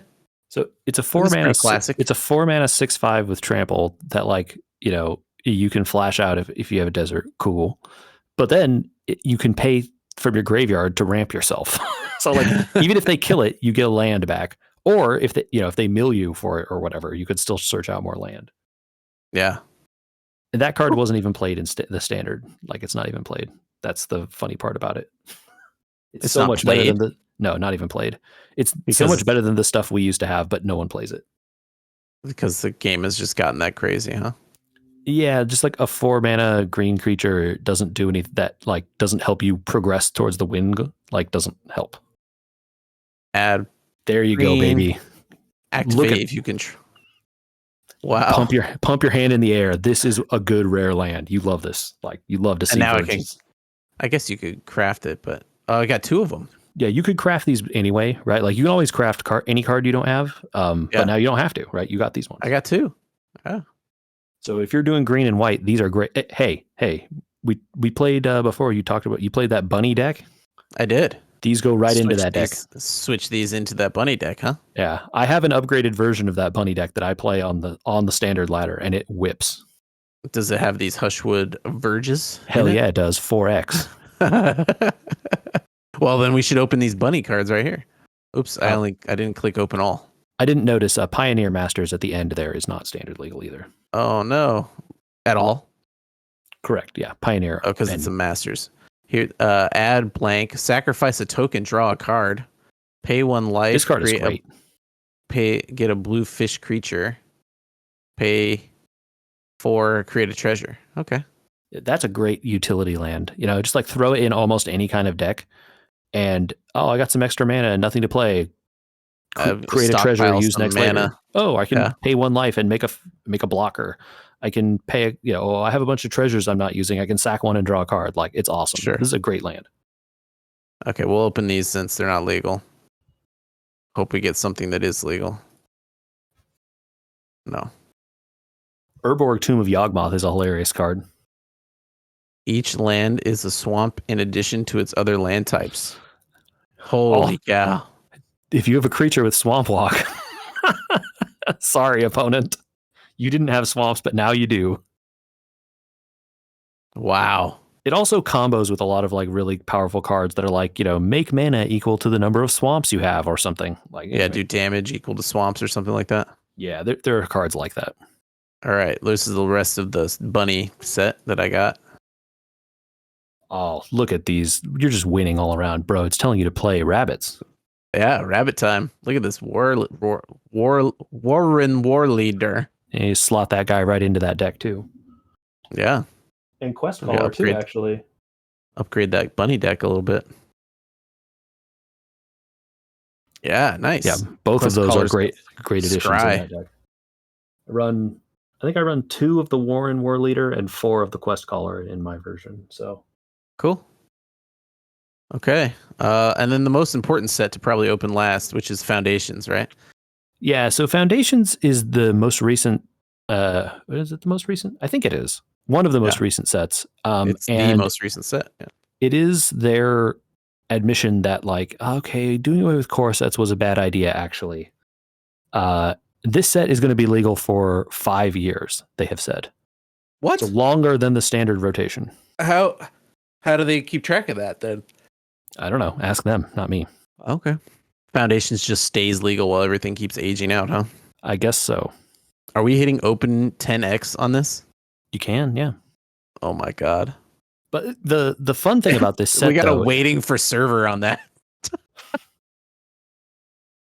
There were so many cards that's had to wait for server. The fun thing about Foundations, though, is the stuff that's in Foundations, you can be like, oh, I'm going to have access to this for like a really long time. Like, do you know Llanowar Elf hasn't been in Standard for like 4 or 5 years? Is it in Foundation? It is. People were losing their minds. They're like, oh my God, we get to have Llanowar Elf. Green can be good. Okay, we got a lot of dual lands that enter tapped. Yeah, the enter tapped is the thing you really do want to avoid, but you know, starting out, you take what you can get. Sure. Evolving Wilds. That's a fun card. Evolving Wilds is great just because it's any land, right? Especially if you're playing a multicolor deck early on, it's basic land. Yeah. Yeah, but you're going to have some basics anyway, right?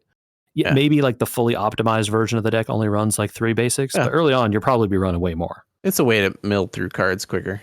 Anyway. Yeah, it pulls out the color you want though, right? You're like, oh, I have like 2 red, but I need a blue. Like Evolving Wilds get your blue, right? Yep. I'm just going through these real slow. If you see something worth talking about, I recognize some of these cards like Stab. Stab's an old school card. Giant Growth is good old Giant Growth, yeah. Good old Giant Growth is still around, huh? Healer's Hawks. These cards have got to been printed since the beginning. Heir Apparent. This one, how does this work in... I meant to ask you about this. It breaks the rules. So I know that it breaks the rules. Do I have to make a copy? No, I think you only have to make 4. And then you have infinite? Yeah. It's common. You may as well do it. The Heir Apparent deck that runs, a bunch of copies of this is actually like decently good. I could believe it, right? Because you just keep making tokens and tokens and tokens and tokens and tokens. Yeah, you need some supporting pieces. But even if they wipe them, the cool thing about the Heir Apparent is it just starts the clock over again. Well, and there are like really sweet cards that it's like, oh, they board wipe you. Unless they exile you, there are cards that are like, okay, I resurrect every card out of my graveyard and put it back into play again. Yeah. Okay, we're getting into uncommons here. Sheevan Dragon. Who doesn't love Sheevan Dragon, right? You're never playing that card, but it's cool that it's there. It's still there. Bolt Wave, it's like Lightning Bolt, but not as good. Yeah. Vampire Nighthawk's still around, huh? Okay. Wow. Big Dino. Galta, not played, but still fun. Galta is one of these examples of like, show a new player this card, they're like, oh my God. And then when you tell them like, you actually will play this on like turn 4, they lose their mind. And then the enfranchised player is like, I kill it with a 2-mana card. Authority of the Consoles is playable. I've heard this card's good. This High Fade Trickster. Flash flying, may cast spells as though they had flash. Yeah, there are some decks that use fairies and rogues and stuff that are pretty good. Day of Judgment, destroy all creatures. It didn't like what they were doing anyway. Okay, we're just gonna get a bunch of Cunning Infiltrator, Planeswalker. Creating ninjas, I guess. Yeah, I don't think this version of this guy is good. There's a version that's blue and black that is better. But I noticed a lot more humans in blue these days. Yeah, blue like ninja and blue human. I would say the human and like a lot of the color affiliations with creature types have gone away over the years. Not all of them, but a lot of them have. Like there are still not like red elves, for instance. Right. But there are like a lot more, like humans are spread around a lot more. Goblins are spread around. Like there's black goblins, there's red goblins, So again, like stuff is like not as confined as it used to be, which is cool. I like the text on this, but I feel like this is another card that doesn't get played. You're correct in that it doesn't get played. There is a hilarious combo that used to exist with regular Platinum Angel which has this text also, but is slightly different. Where you could turn Platinum Angel into a counter and put that counter on a land, and then, because it's one of those lands that turns into a creature, Mm-hmm. and you put this text on a land, and the land goes back to being a land at the end of the turn, and then your opponent basically has no way to destroy the land, and you can never lose and they can never win. But yeah, you're correct. No one plays this, but it's fun that it's around, right? I guess. Well, after some interesting other stuff where you said that's good. This was kind of lackluster here. I guess maybe because it's a standard set, right? Yeah, unfortunately, like the power level in Foundations is not super high. But these cards are going to be around for a long time, and maybe they find their homes, down the road when they print a bunch of cards that all of a sudden care about angels or whatever. Yeah. What is this? Purchase 10 Masters Standard and Alchemy packs to earn a golden pack. What's a golden pack? So if you are buying packs from the store with money, not with gold. No, with gold. Yeah, okay. or money. It's the same. Yeah. If you click on packs over there right now, actually, on packs. Okay. You left the store. Oh, you said click on packs, so I thought you meant something else. Yeah, okay. You're under the packs tab here. That's what I was thinking of. And at the top, you see all the sets. You can scroll around and pick your set. Yeah. All the sets on Arena are on there. So if you want to buy from older sets, you can. The prices are no different. Right. But for every pack you buy, you get one tick on this golden pack track. Now, there is some limitation to the sets that give you progress on it. I don't remember exactly what it is. Standard, Pioneer Masters, and Alchemy. Okay, so like buying super old, like timeless only sets or whatever might not. Mm-hmm. But again, anything you would probably be buying, all the Foundation stuff will. And the only purpose of it is when you hit 10, you get a golden pack. And in the golden pack, it's only rares and mythics. And it's only rares and mythics from the standard sets, I think. Mm-hmm. And I think it's also duplicate protected, so you won't be getting ones that you already have. Wow. So it's a really nice benefit. And the reason it's done is because people that, crunch the numbers and stuff found that actually buying packs out of the store was not worth it compared to joining drafts, drafting all the cards, and even losing the games would typically net you more value, quote unquote. Okay. Over time than buying packs would. I was going to ask you what the difference between a pack and a mythic pack are, but it sounds like we have to go up and talk about these tokens after this. So mythic pack, the difference is they have much higher percentage chances of getting mythic cards out of them. They're really only for collectors. You should never buy them. Okay, got it. If you are trying to fully complete a set with like 4 copies of every card, eventually you stop caring about any of the rares and you only want mythics, and then you buy mythic packs. Gotcha. But we don't care about finishing sets. We care about making viable decks. No, we do not. Exactly. So you are right. You will never purchase a mythic pack. So we want to be in the cosmetics area, really, is what we want.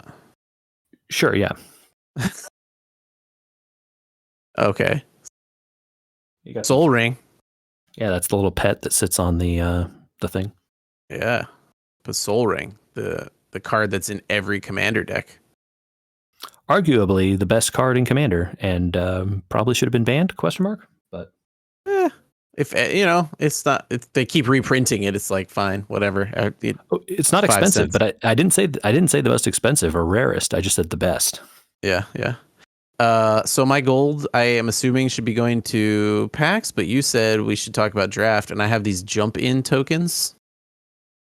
All right. So there are other kinds of tokens you may get over the time. There are draft tokens, which lets you enter drafts for free. Okay.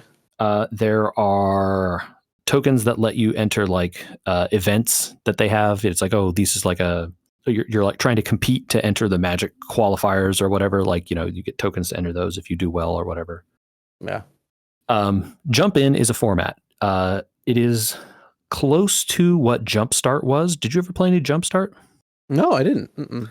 So this was a paper format that existed for a while. And I think they bring it back every so often, where they sell a box, and in the box are these packs that have themes. There's like randomized contents in the pack. The theme has a list of cards in it, but it's like you're not guaranteed to get every single card the same way each time. It's like from this theme, you're going to get a certain number of cards with like a certain set ones that are always in it. Mm-hmm. And the idea is you get 2 of these packs with different themes. They're each half of a deck. You shuffle them together and you play a game. Okay. Jump In is like that. But the idea is that it is for people starting to build up a collection, trying to gain new cards in Arena. You're going to get, you're going to get some themes. You'll pick the ones that seem cool to you or the ones maybe you think go together, and they'll shuffle the cards together. You play as many games with it as you want. You want to win at least one, but you can play as often and as many times as you like, and then resign whenever you're done, and you keep the cards. I don't see where to do that. You should go to all.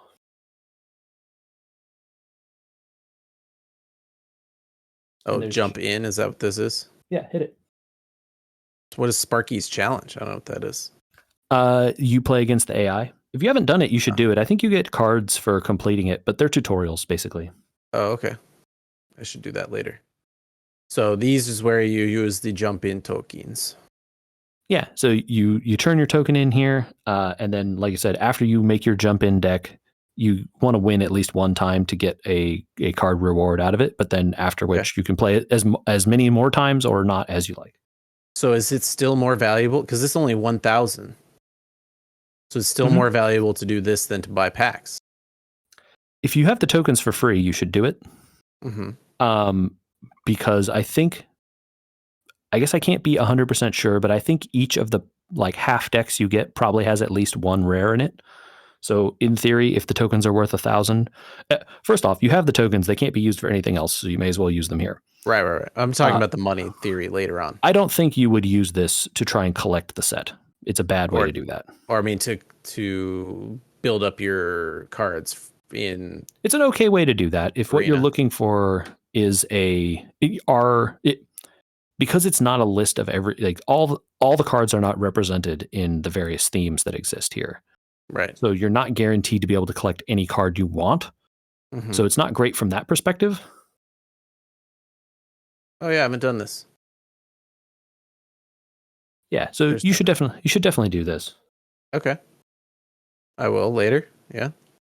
But yeah, so again, you may as well do the jump in stuff. You already have the thing for it. But after you do it, I don't know that it's a great use of your money. But it is fun and it is quick, and the power level is guaranteed to be relatively even because the packs are all not. It kind of, yeah. Yeah. They're guaranteed you're not going to have a person whose deck is all rares, right? It's just people who picked from these packs also. Right. Then there's lots of other events where you kind of are playing draft style stuff, huh? Not all the event stuff is draft. Some of it is constructed. But yeah, most of anything that says draft is a draft. Anything that says event, most of the events are constructed, but not all. Sometimes they have crazy ones. They have a cube draft going on right now. Okay. And they're just here's a crazy card pool of cards that are together. You can draft this, and every third card is a rare because we decided to put tons of rares in this cube, and that's just how it is. Now, if I were to go in and make a brawl deck for later on, what would your suggestion be to be doing that? Do I go out to the internet and look for brawl decks? It says example brawl decks here. Do I start with these? I mean, the real answer is if you go to the internet, you're potentially going to find hyper optimized decks. They're going to have a ton of cards that you don't have, right? Yeah. I don't know how to start building a brawl deck because I have not really ever done it. Oh, okay. So I have some because sometimes brawl comes up in the midweek magic, which is a thing that they have on Arena where you basically play some random format for free and you get random rewards. So I think it's Wednesdays. It's always a good time. Jump in, play some random magic format, and get some rewards, cosmetics or a few cards or whatever. Sure. So I'm not really sure where you start for building a deck like that. You might as well go online and see what people say. The problem is, again, it depends what you're looking for, right? I know the Arena matchmaking stuff in Brawl is kind of specific, because the brawl stuff gets really unbalanced 1v1 really fast. Like the best commanders are in like some kind of hell queue where they all queue against each other because they're too strong for anyone else. So you want to be careful you don't end up doing that to yourself, right? You're just kind of a miserable time. Oh, I found a fun idea to use this one commander. Look, it'll be so cool. And then you find out that commander is like the most popular, super broken one. And then you just wrecked yourself, right? Because you're going to just play against that the whole time. I have this whole deck here. And as far as I can tell, the game thinks that it's not standard legal anymore. How do I tell in this builder what's legal and what's not? So click the button in the top that looks like two panes, like next to the envelope. Okay, click on the tab right there at the top with like the mana values and stuff. Tab with the mana values and stuff. The name, click, you're hovering over it right now. All right, so it's set for an alchemy deck. Right, oh. So you can go ahead and grab that and take it down to whatever you want to play. Standard there's standard and then there's traditional standard. The difference is traditional standard gives you a sideboard. But you can use both for anything, right? It's just the difference is the sideboard. But right, yeah, and so you play traditional standard. I make the decks for traditional standard, and then I have the option to not play them in traditional standard because sometimes you just want one game. And it'll just turn your sideboard off and allow it. Yeah. So then if I go back from here, it'll show all the cards that are not legal. I see. Got it. I wish that when you went into play and you clicked like I want to play standard, it wouldn't show the decks that aren't legal in standard. Right? Like cuz it shows me like, there are filters. These five decks aren't legal. It's like, well, why aren't they legal? And then you got to go do this whole thing. So if you go back to the decks,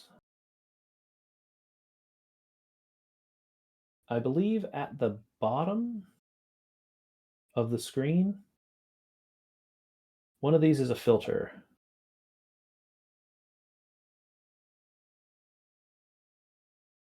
Oh, you can go in and see all your cards.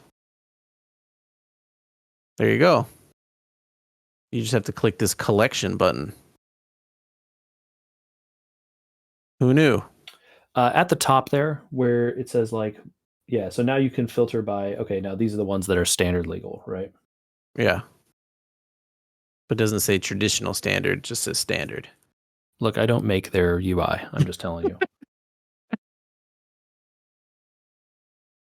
I think it's funny that the example brawl decks are like, here, you can see what a brawl deck is, but we're not going to give you all these cards. Come on.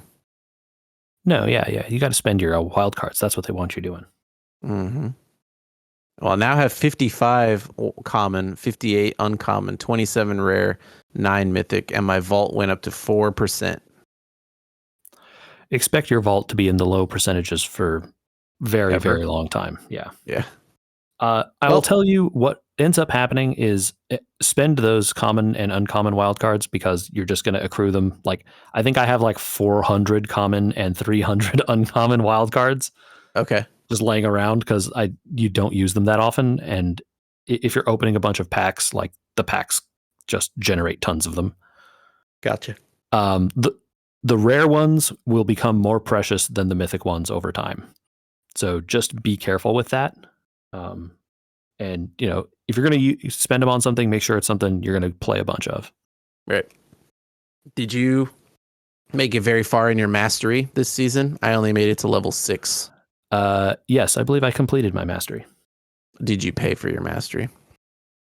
Yes, because as an enfranchised player, I have covered enough gems that almost every year, or not every year, almost every set, I can purchase the mastery without spending money.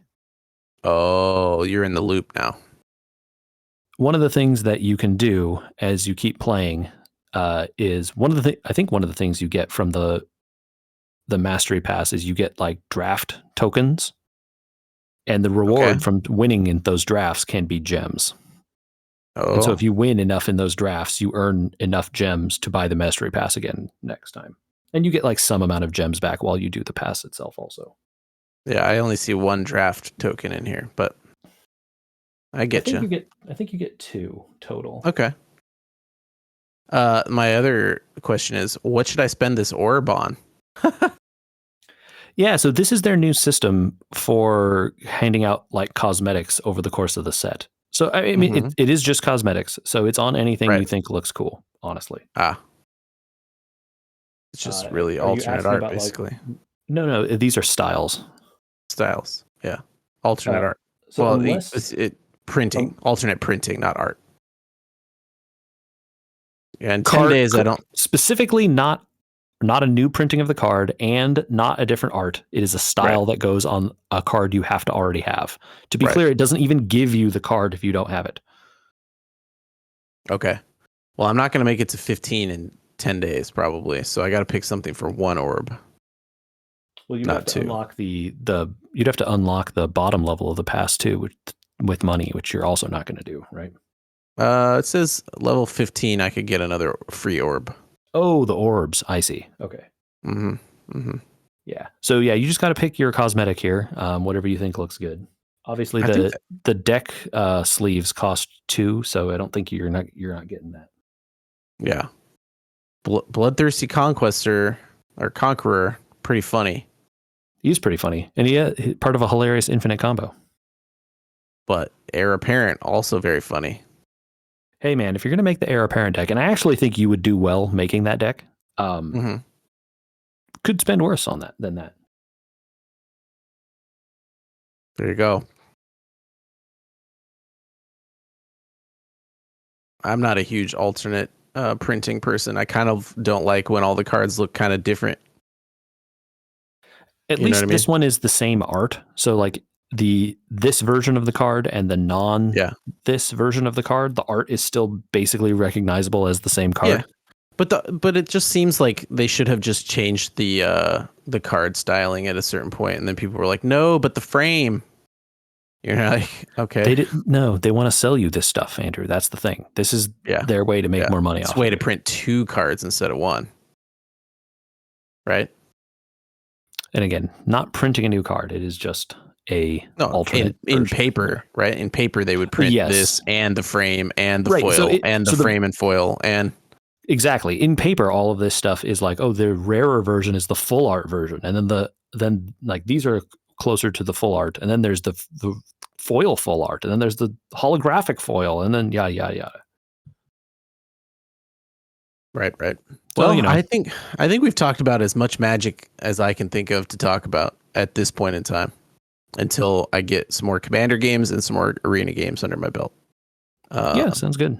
I walked away from this for quite a while. We did talk about MTGA like 2 or 3 years ago, and how I kind of liked it. And I fell off of it pretty hard. I think it's because it also is one of those daily games, like COTC or Hearthstone or all those other ones, right? Mm-hmm. You got to kind of log in every day or two in order to get these, attack with these many creatures, attack with this, attack with that, this many spells.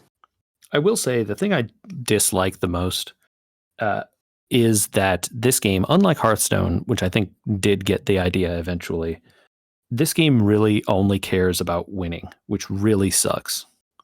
Yeah. I don't get any XP or anything.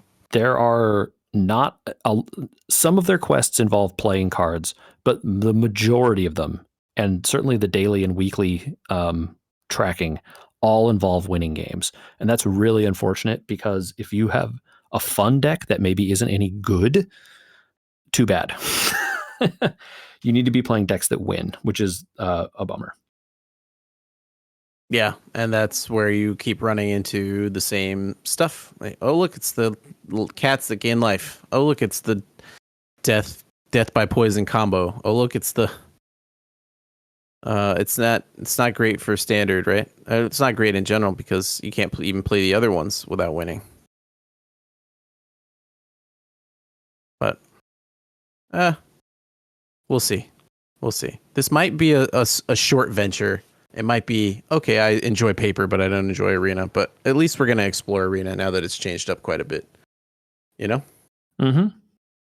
And that's what my opinion of where Magic's at is.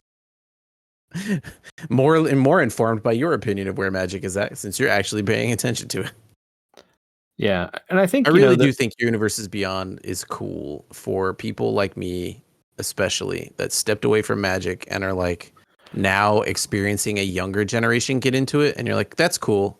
I'll play against you because I know how to play, but I don't have to invest in this anymore. And I mean, I think the thing that's really important to understand is Lord of the Rings was one of their best selling sets ever. Right? Oh, they reprinted it. So, they and then they added new alternate arts, Andrew. Yeah, right? of So course like they again, did. this is all they're like the same thing. But can you remember the last time you heard about them reprinting a set right as it went out of print? They do it infrequently for some of the really popular sets, right? But again, it is not common. But one of the important things to remember, right, is that set sold a ton. It was really popular. Yeah. And despite what people within the Magic or the Magic community complain about, that set sold a ton, and the business people are paying attention. So I don't think, despite what any of those people complain about, it will stop.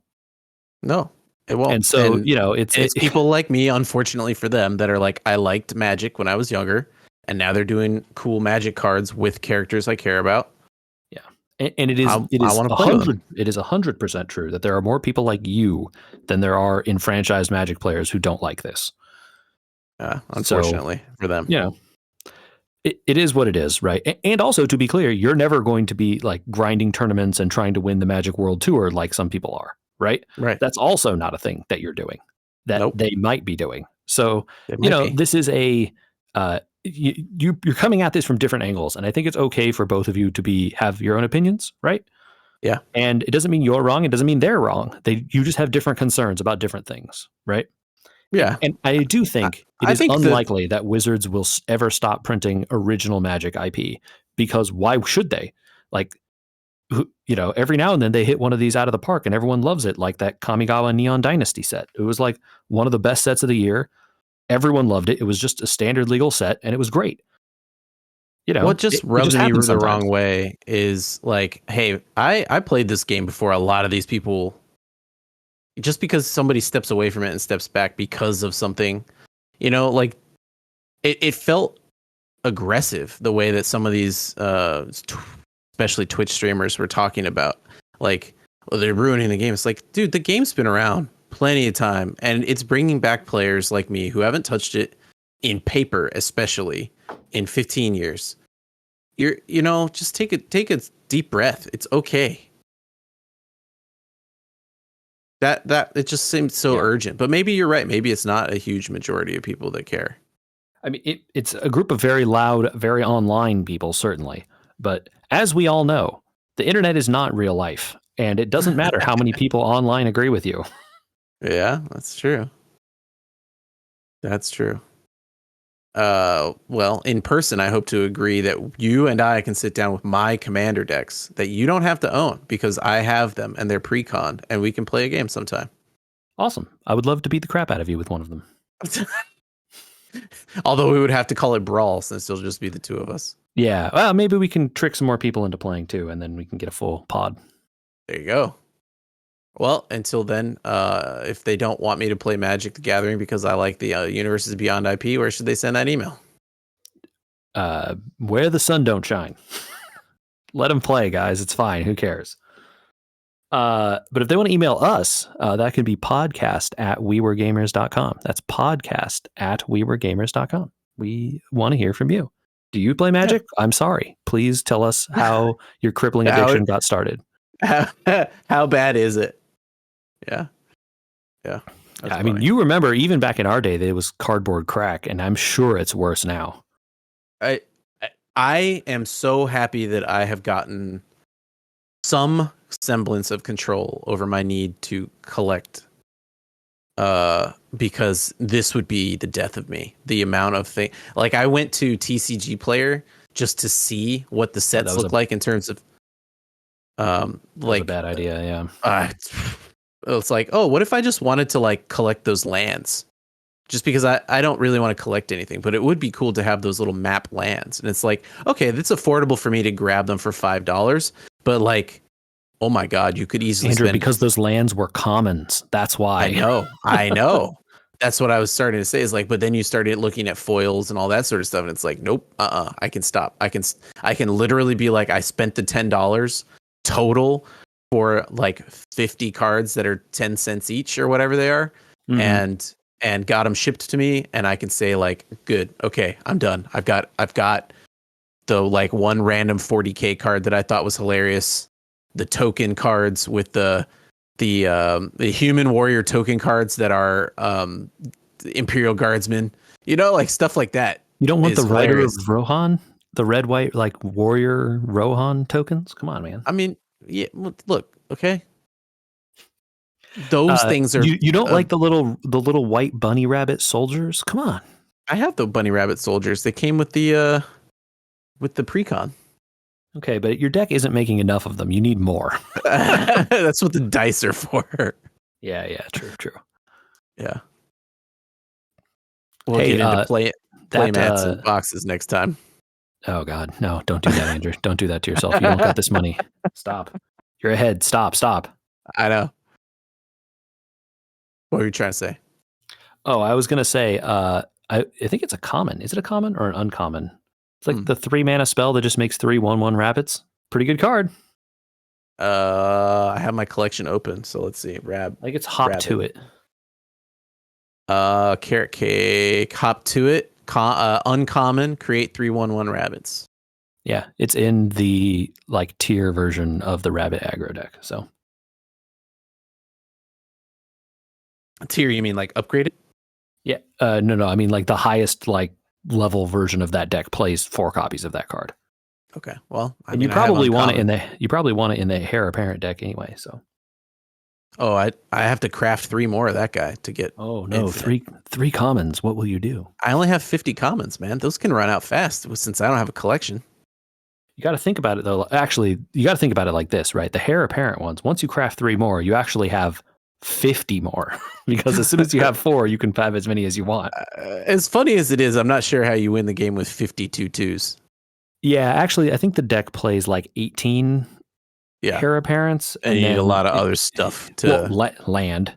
And then I think you play some of the other like low cost rabbits and some spells like hop to it and stuff. But is it still like 17 lands for a 60 card deck? 17 lands, that's for a draft deck. If you are playing a limited format, you should always have 17 lands. And in fact, it is very rare that you would ever want to deviate from that number. In a 60 card deck, it's between like 24 is the like standard answer if you're going on like a relatively like moderate curve towards medium and high creatures. If you're an aggro deck, you could go as low as 18. But there's variation in there. Somewhere between like if the more aggro, the closer to 18, the more control, probably the closer to 24. Interesting. Yeah, and the numbers you can play around with. Again, I am not smart enough to come up with this stuff myself. I look up decks online. I don't, I'm not here. Yeah, I don't have the time anymore. I don't. That's the thing. Is like I don't even care what the meta is. Like that deck surprised me with the poison or whatever. And it's like I'm sad now that I know that if I see a black player drop that inner card, that I got to hold on to my enchantment destroying thing. And like talent. You should get rid of Innkeeper's talent when you can, just in general. I'm just kind of sad that I already know meta where it's like I have to destroy that if I ever see it, and that kind of like version of having to memorize stuff like that is not what I'm looking for, which I know means I won't win a lot of games, you know what I mean? But like I kind of just want to play a little bit of Magic. I don't want to like Hearthstone myself and be counting my cards and trying to win all the time and playing every day for hours.